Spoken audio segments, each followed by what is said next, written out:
Amunu mega ansini wakati na malikono ani malikokan. Demsen fara mɔgɔ kɔrɔba kan an b'aw fo aw ka wagati togoya la an b'aw ladɔnniya k'a fɔ k'aw sɔgɔlen aw ka télévision Madele kan n'o ye Mali kunnafoni.net TV ayiwa an balima cɛ n'a muso komi n y'a fɔ a ye cogo min na an bɛ yan aw de kama okumu kɔnɔ bi sɔgɔmada in na an bɔra an donna sugu kɔnɔ an bɛna sɛfeerelaw ɲininka sugu kɛcogo la sɛfeerelaw sɛsannaw a bɛɛ quoi voilà donc ANC dɔrɔn.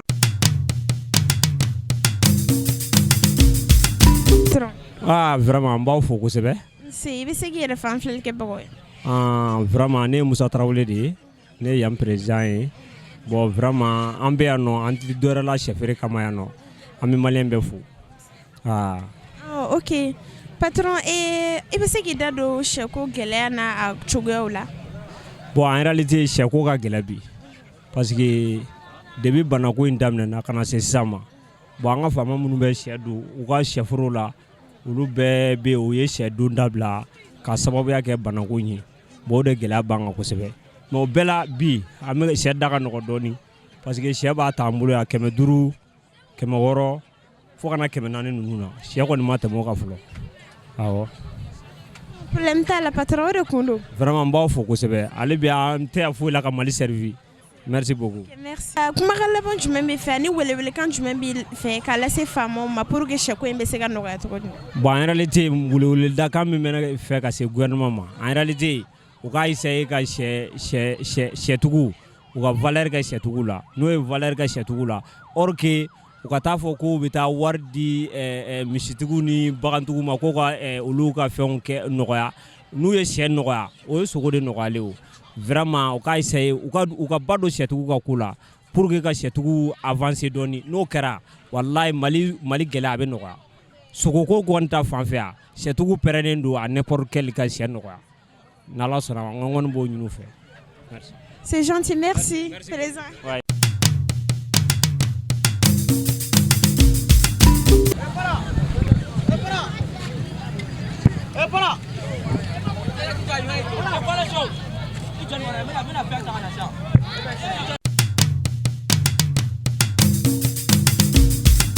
Ne fɛ ni ɲankuma. Yɛrɛ sira. I bɛ se k'i yɛrɛ fan filɛli kɛ bagaw ye? Foyi t'u la. I bɛ se k'i yɛrɛ fan filɛli kɛ bagaw ye? Ne tɔgɔ Bouakar Doucouré. Bouakar, e ye sannikɛla walima e ye feerekɛla de? Ne ye sannikɛla de ye. Ok. Bouakar donc sugu bɛ cogo di? Bon, sugu kɔni nin ye ne natɔ ye mais alhamdulillah ɲina a ka fisa quoi. A ka fisa? Gɛlɛya foyi tɛ? Non, ɲina kɔni alhamdulillah. Bon, mɔgɔ mana kɛ cogo cogo bɛɛ tɛ kelen ye quoi. O yɔrɔw fana tɛ kelen ye. Hali n'i donna yan sisan i b'a sɔrɔ mɔgɔ ta si ni si tɛ kelen ye. Mais ne kɔni ka taabolo la bi ɲina ka fisa quoi. Hali n'i y'a sɔrɔ gɛlɛya bɛ nin waati in na mais alhamdulillah. Alhamdulillah. Donc kumakan laban jumɛn b'i fɛ? Bon, kumakan laban min bɛ ne fɛ o ye foli de ye. Ala ka sankura hɛrɛ d'an bɛɛ lajɛlen ma. Ka tila ka anw yɛrɛ denmisɛnninw ladi. C'est-à-dire mɔgɔ kana taa bada tiɲɛ don kelen quoi. Donc an ka kɛ an ka duwawu kɛ ni min bɛ se ka dumuni min san i b'o k'i ka so. An kana taa an yɛrɛ bila ko kirikarakɛw la, an kana taa an yɛrɛ bila accident na. Voilà, ne kɔni bɛ fɛ k'o de fɔ quoi. Ok, o diyara n ye ne fa ye, merci. Voilà, merci beaucoup. An ce patron. N ce. I bɛ se k'i yɛrɛ fan filɛli kɛ bagaw ye? Ne tɔgɔ Mamadu Dumbuya. Mamadu Dumbuya. Quartier Mali la. Ok. E ye sannikɛla walima e ye feerekɛla walima? Ne ye sannikɛla ye. Ok, donc sugu bɛ cogo di? Ɲinan sɛ ka gɛlɛn kosɛbɛ. A ka gɛlɛn? Awɔ, ɲinan sɛ ka gɛlɛn. E yɛrɛ bolo mun y'a gɛlɛya? Ayiwa, a bɛ se ka kɛ sɛ n'a sɔrɔ cogo fɛnɛ, a bɛ se ka kɛ nin waati la fɛnɛ jamana taabolo cogo fɛnɛ. Sinon fête nin 31 nin dabɔra hali ni i ma bɔ ka taa kɛnɛ ma ka taa fiɲɛni ni fɛnw kɛ i n'a fɔ un chef de famille i bɛ se ka sɛ san ka t'i ka denbaya la ɲɛnajɛ dɔrɔn komi an degilen don a la tɔw mana kɛ sigida la bɛɛ ka fɛn dɔ dilan ka d'u ka denbaya ma i m'a di i ta ma su bɛ taa ko tuma min na e yɛrɛ bɛ tila ka nimisa mun na ne m'a kɛ bon i b'i ka denbaya isolé ye cogo min na o de b'an bila a la awɔ. Ok, problème t'a la, merci. D'accord. Ni ɲankuma? Ba. I bɛ se k'i yɛrɛ fan filɛli kɛ bagaw ye? Bon, ne tɔgɔ ye Mahamadu Sidibe. Mahamadu Sidibe, e ye sannikɛla walima e ye feerelikɛla ye? Bon, ne ye sannikɛla de ye. Ok. Sugu bɛ cogo di? Bon, tiens, je vois que Ben Mogobi, Inch'Allah, a fait quoi.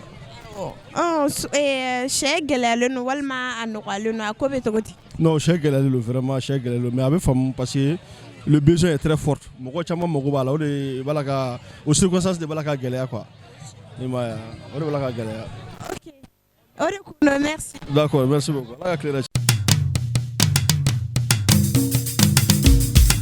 Ne fait ni yankuma.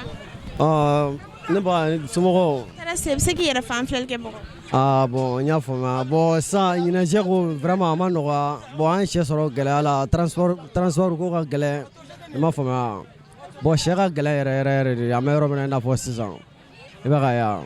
Awɔ mais sɛ minnu bɛna sɛ san olu b'u filɛ olu bɛ ka fɔ ko aw tɛ ka sɔn ka fɛn bɔ a la k'a ko bɛ cogo di. mais o bɛ dépend a sɔrɔ cogo de bolo a sɔrɔ cogo quoi an y'a sɔrɔ cogo min na o de kama an tɛ ka sɔn ka dɔ bɔ a la quoi i bɛ ka ye wa. Problème t'a la i merci. Deren. Ma sɔn k'i yɛrɛ fɔ dɛ i tɔgɔ ni jamu. Ne tɔgɔ ni jamu wa k'o de f'i ɲɛna Sumayila Jara. Sumayila Jara. Awɔ. Problème t'a la i merci. Deren.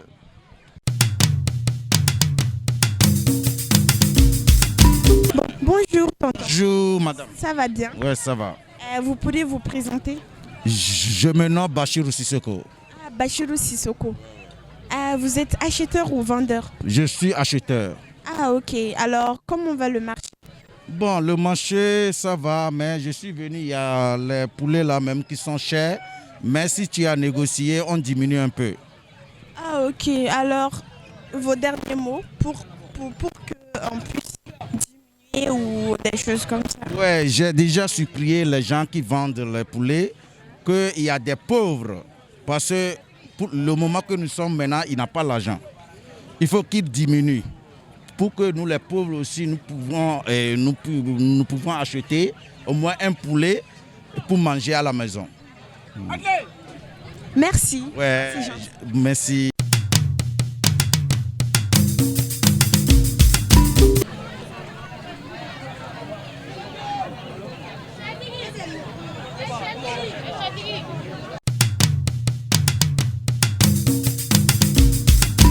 I bɛ se k'i yɛrɛ fan filɛli kɛ bagaw ye. Ne tɔgɔ ye Fatumata Kulubali. Fatumata Kulubali e ye sannikɛla walima e ye feerekɛla de? Sannikɛla de. Ah ok, sugu bɛ cogo di? A ka gɛlɛn bi a ma nɔgɔ ko sɛ tɛ yen. Ko sɛ ko ma nɔgɔ ɲina 650. Awɔ ne ye n ta san o de la. Ah ok. Awɔ. Problème t'a la, merci. Awɔ merci à vous aussi. Kɔri baasi t'i la? Alhamdulillah, i bɛ se k'i yɛrɛ fan filɛli kɛ bagaw ye. Ne ye Isu Kulubali ka bɔ Same. Faamuya sɔrɔ la e ye sɛ feerela de walima e ye sannikɛla de? Ne nana sanni de kɛ. Ne fa sugu bɛ cogo di o la? Bon n b'Ala fo k'a barikada a bɛ cogo min na a ye taabolo yɛrɛ ye hali ni mouvement ba tɛ dugu kɔnɔ yan yɔrɔ ninnu ka fisa quoi. A ka fisa? Awɔ. Bon ne ye an ta sɔrɔ mun na a ma gɛlɛya ne ma kosɛbɛ a kɛra chance ye ne bolo parce que ne ye kumaba 5 sɔrɔ o ma gɛlɛya ne ma kosɛbɛ. Ok, alhamdulillah. Ok, merci. Diyara n ye. Ne fa ni ɲankuma. Yɛrɛ sira. I bɛ se k'i yɛrɛ fan filɛli kɛ bagaw ye. An nana sɛko lajɛ. I yɛrɛ fan filɛli kɛ bagaw ye. Moi c'est Yiriba Samake. Je suis un fonctionnaire. Mais n nana sɛko lajɛ denmisɛnninw ko fɔ sɛ ko fo ka sɛ dun in na. N nana sɛko de lajɛ sinon ka dan ne kelen ma ne bɛ taa fɛn wɛrɛ ɲini ne bɛ taa sogo san.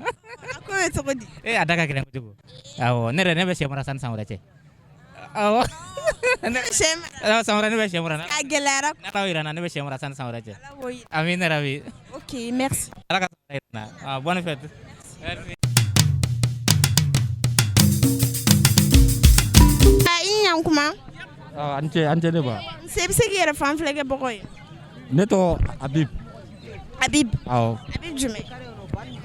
Ne tɔgɔ Habib Balo. Habib Balo. Mali kunnafoni.net mɔgɔw de don. An nana an bɛ n'i ɲininka e ye sɛ feerela de walima e ye sannikɛla de walima e ye mun ye? Ayi ne bɛ sɛ faga de k'a jeni k'a si bɔ. E b'o de kɛ wa? I bɛ se k'i da don sugu la dɔɔni?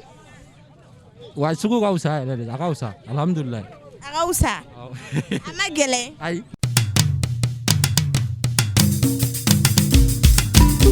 Ayiwa an balima cɛnimuso aw yɛrɛ bɔra a ka sugu ye aw ye sɛ feerelaw sanaw ani président yɛrɛ ka kuma lamɛn a ye président in welewelekan bila faamaw ma k'u ka a ko nɔgɔya parce que ko ni valeur donna olu la sisan sogo ko bɛ nɔgɔya bɛɛ bɛ lafiya voilà an balima cɛna ne bolo aw kunnafoni wa fana aw sewara komi n y'a fɔ a ye cogo min na an bɛ yan aw de kama heure bɛɛ voilà an b'a fɔ aw kan bɛn a ɲɔgɔnna wɛrɛ